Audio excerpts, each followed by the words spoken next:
by the English Folk Dance and Song Society. It's been led by Brazilian percussionist Adriano Adewale, and it explores the diversity of folk music and traditions in contemporary England, and it's inspired by the deep connections between trees, nature and storytelling. Adriano has assembled a fantastic lineup of musicians, each of whom bring music and traditions from their own heritages. So we are delighted to be welcoming to the stage Rooted and Rising.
Hello, everyone.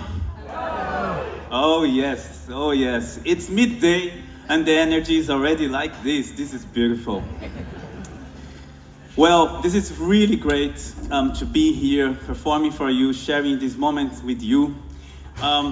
We will keep the talking to a minimum, allow the music to speak, allow our feelings to be manifested through the sound. But just before we carry on, I would love to introduce you. Well, it's not really introducing. Most of the musicians here you know. But anyway, nevertheless, please welcome Madame Nancy Kerr.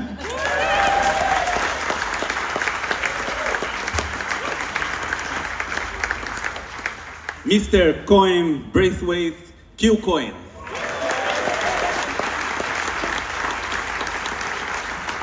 My name is Adriano Adewale.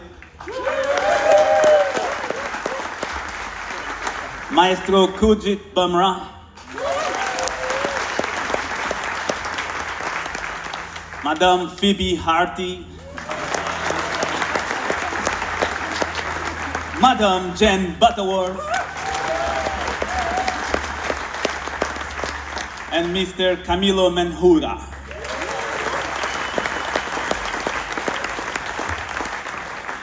We carry on with our next piece. It's called The Willow 3.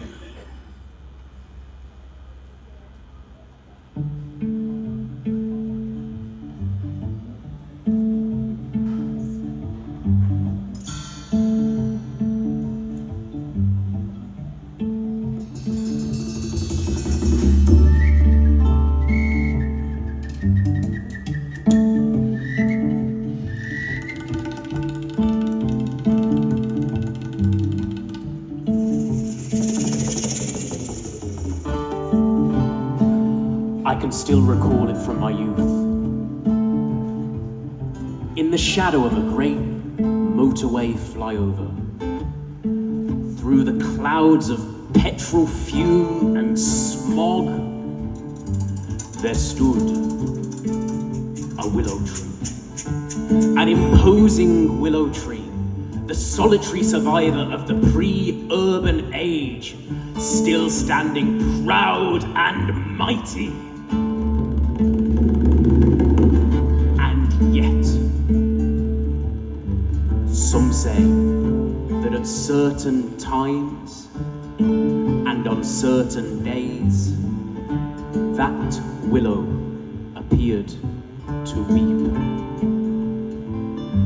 To weep verdant tears of grief for the loss of his kinsfolk, his woody brethren that were cleared to make way for the city's expansion, for the motorway to be driven through this once fertile heartland. And who can say what that tree might have heard? And who can say what that tree might have seen? And who can say what that tree might have known?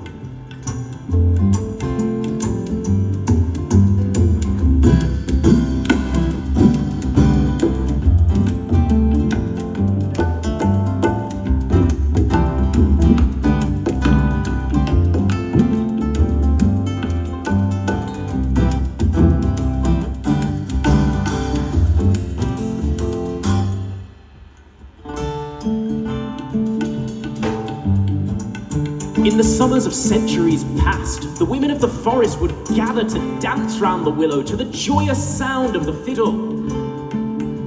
And in the autumn, the healers would gather his bitter bark to make their remedies. Well, the dancers and the healers might be long gone, but he still provided a haven for the wildlife, for the small birds that called his branches home. And there was nothing that filled his heart with joy like the sensation of listening to the birds sing, to to the lark and the linnet trading their melodious strains. And he wished and he dreamed that one day he too might be able to raise his voice and sing along with them.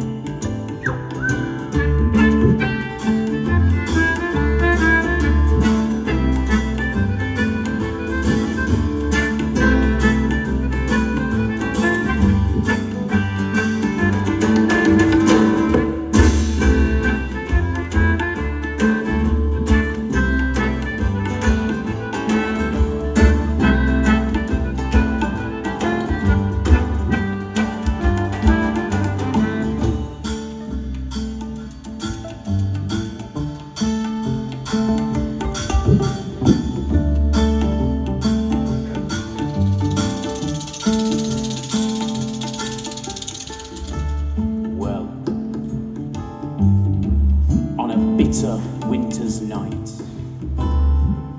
after the willow had shed his final leaf of the year, a carpenter ventured to the water's bank, and with his axe he cut the willow's mightiest branch, and he continued cutting and hacking and chopping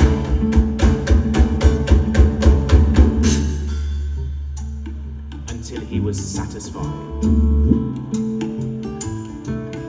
Back he loaded the wood to his workshop, and beneath the flicker of a candle he set to work.